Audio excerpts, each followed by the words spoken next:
आज की इस प्रेस वार्ता में मेरे साथ ह्यूमन राइट्स के अध्यक्ष श्री सुनील जी, समाज सेवक कुलभूषण जी, केवल जी, राधेश्याम जी, वो इसी के सदस्य रह चुके हैं, शेर सिंह जी, बाकी मेरी बहन अक्षरो देवी, सभी जो मेरे साथ आए हुए हैं, मैं सभी का नाम नहीं लूँगा। उसके साथ आप सभी प्रेस बंधुओं का मेरी इस प्रेस वार्ता में हार्दिक स्वागत और मैं धन्यवाद करूंगा कि आप लोगों ने मेरी इस प्रेस वार्ता के लिए अपना समय निकाला। आप जानते हैं इन 13-14 महीनों में जो हमारे मुख्यमंत्री ठाकुर सुखविंदर सिंह सुक्खू जी को दो मुख्य चुनौतियों का सामना करना पड़ा।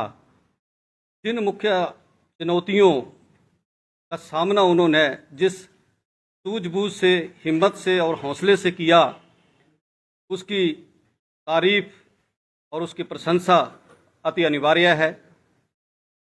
हम सभी जानते हैं कि गत जो ये त्रासदी हुई थी, भयावह त्रासदी, जिसने हिमाचल को इतने जख्म दिए कि जिसमें हजारों करोड़ों रुपए का नुकसान किया और सैकड़ों जानें गई, परंतु हम माननीय मुख्यमंत्री ठाकुर सुखविंदर सिंह जी का धन्यवाद करते हैं कि जिन्होंने इस त्रासदी में अपनी जान की, अपने स्वास्थ्य की परवाह न करते हुए हर प्रभावित व्यक्ति के, अंतिम प्रभावित व्यक्ति के पास पहुंचकर उन्हें राहत प्रदान की, जिसके लिए उनकी प्रशंसा हिमाचल प्रदेश में ही नहीं परंतु पूरे हिंदुस्तान में हुई। हम सभी जानते हैं कि हिंदुस्तान में विपक्ष भी यह कहने को मजबूर था कि मुख्यमंत्री हो तो ऐसा हो। दूसरी जो चुनौती उनके सामने आई, आप सभी जानते हैं कि हमारे ही कुछ लोगों ने राज्यसभा के चुनावों में जो खेल खेला, इतना गलत कार्य किया कि जिसकी जितनी निंदा की जाए उतनी कम है। मुझे याद है कि हमारे माननीय मुख्यमंत्री, पूर्व मुख्यमंत्री राजा वीरभद्र सिंह जी कहा करते थे कि हम तो वो हिमाचली हैं जो किसी का पानी का घूंट भी पीते हैं उसका भी एहसान मानते हैं। परंतु इस परिवेश में आप सभी जानते हैं, हालांकि उनको पार्टी ने क्या नहीं दिया, पार्टी ने ऐशो आराम दिया, पार्टी ने उनको मान सम्मान दिया, पार्टी ने उनको नाम दिया, फिर भी उन्होंने पार्टी की पीठ में छुरा घोंपा। सुक्खू जी के ऊपर वार करते, पर उन्हें पता था कि सुक्खू जी एक महान योद्धा है, वो सर कटने तक, अंतिम समय तक वो अपनी लड़ाई लड़ेंगे और उनको हराना उनके बस में नहीं था और सुक्खू को हराना एक मुश्किल ही नहीं, नामुमकिन भी था। अभी हम सभी को पता है कि 1.5-2 महीने के बीच में लोकसभा का चुनाव होने जा रहा है। मैं जाति विशेष की बात नहीं करूंगा, पर मैं ये कहना चाहूंगा कि हमारी पार्टी की जीत कैसे सुनिश्चित हो, इसके लिए मैं अपनी पार्टी को इस गणित से अवगत कराना चाहता हूं कि लोकसभा, कांगड़ा चंबा लोकसभा क्षेत्र जो है, इसमें 15 लगभग इस वक्त तक 15 लाख के करीब वोटर हैं। उसमें 15 लाख के वोटर में 25 और 30% के बीच में गद्दी समुदाय का वोटर है, जिसमें हमारी जातियां, उपजातियां सभी आती हैं। आपको सबको पता है कि 12 विधानसभा क्षेत्र ऐसे हैं जहां गद्दी समुदाय की बहुलता है। बैजनाथ, पालमपुर, धर्मशाला, शाहपुर, नूरपुर, फतेहपुर, ज्वाली और ये इंदौरा, भटियात, डलहौजी, चंबा और ये चुरा, 12 कंस्टिट्यूएंसीज ऐसी हैं जहां पर गद्दी समुदाय की बहुलता है और 4 कंस्टिट्यूएंसीज ऐसी हैं जहां गद्दी समुदाय जो है वो अपनी हार जीत में निर्णायक भूमिका निभाता है। कांगड़ा,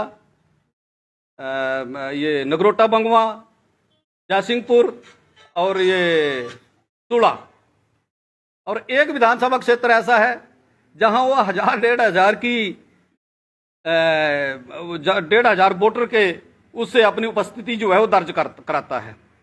लगभग हम ये मान के चलें कि 17 की 17 ही विधानसभा क्षेत्र में गद्दी समुदाय कहीं ना कहीं अपनी उपस्थिति दर्ज कर रहा है।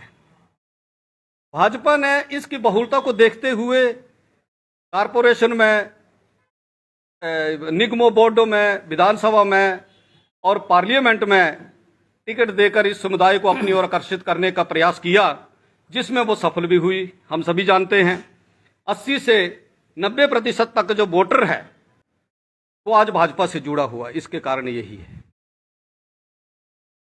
पिछले गत पार्लियामेंट चुनावों में आपने देखा कि भारतीय जनता पार्टी ने गद्दी समुदाय के ऊपर, हालांकि ये अनारक्षित सीट है, उसके बावजूद भी उन्होंने इसके गद्दी समुदाय के ऊपर विश्वास व्यक्त किया और गत चुनावों में श्री कृष्ण कपूर जो को टिकट दी गई, जिन्होंने 72.5% वोट लेकर एक हिमाचल प्रदेश में नया रिकॉर्ड कायम किया और साथ में विधानसभा जो लोकसभा थी उसमें उन्होंने सेकंड हाईएस्ट लीड से वहां इस समुदाय का मान सम्मान बढ़ाया। मैं समझता हूं कि भारतीय जनता पार्टी को जितना इस वक्त गर्व है, गर्व तो नहीं बोल सकते, घमंड बोल सकते हैं इनको, कि ये एक एक्सपेरिमेंटल पार्टी है। इस बार मुझे पता लग रहा है कि कहीं ये जो है ये गद्दी समुदाय को सीट देने के हित में नहीं है। तो मैं समझता हूं कि अगर कांग्रेस पार्टी इस वक्त गद्दी समुदाय को लोकसभा में टिकट देती है तो मैं समझता हूं कि हमारी पार्टी की जो जीत है वो सुनिश्चित है, क्योंकि कांग्रेस का अपना कैडर वोट है और भाजपा दो तरीके से टूटती हुई नजर आएगी। एक तो ये जो गद्दी समुदाय का इतना बड़ा वोट बैंक है वो कम से कम अगर 80% या 90% वोट अगर टिल्ट नहीं होता है तो कम से कम अगर 50% भी टिल्ट होता है तो आप समझ लो कि कांग्रेस की जीत जो है वो सुनिश्चित है। दूसरा, जब इनकी टिकट कटेगी, दूसरा कारण ये भी रहेगा, जब इनकी टिकट कटेगी तो ये रोज स्वरूप भी कांग्रेस पार्टी को वोट देंगे। तो मैं समझता हूं कि कांग्रेस पार्टी को चाहिए कि इस वक्त लोकसभा में गद्दी समुदाय को टिकट देकर ना सिर्फ गद्दी समुदाय को अब पैरवी कर रहे हैं, हम कांग्रेस पार्टी की इसलिए भी पैरवी कर रहे हैं कि जितने भी मैंने विधानसभा क्षेत्र गिनाए हैं उनमें कांग्रेस पार्टी के प्रति उन लोगों का विश्वास जागेगा और वो कांग्रेस पार्टी से जुड़ेंगे, जिससे हर विधानसभा क्षेत्र में आने वाले विधानसभा चुनावों में भी कांग्रेस पार्टी को इससे मजबूती मिलेगी। तो मैं एक बार फिर अपनी पार्टी हाईकमांड से और जो अपनी ये जो हिमाचल प्रदेश की पार्टी है, कांग्रेस पार्टी है, उनसे आग्रह करूंगा कि अपनी पार्टी की जीत को सुनिश्चित करने के लिए, मैं जाति विशेष की बात नहीं कर रहा हूं, पर मैं सिर्फ एक गणित जो है गणित से अवगत कराना चाह रहा हूं अपनी पार्टी को कि मेरी पार्टी जो है वो इस वक्त गद्दी समुदाय को टिकट दे और लोकसभा में इसको जीत को सुनिश्चित करते हुए विधानसभा में भी अपने इन लोगों को कांग्रेस पार्टी से जोड़ने का प्रयास करें। इन्हीं शब्दों के साथ मैं आपका धन्यवाद करता हूं। जय हिंद।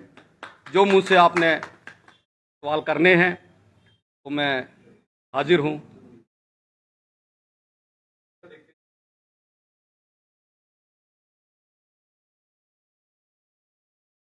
अब ऐसा है कि हमने इनकी ओर ध्यान ही नहीं दिया।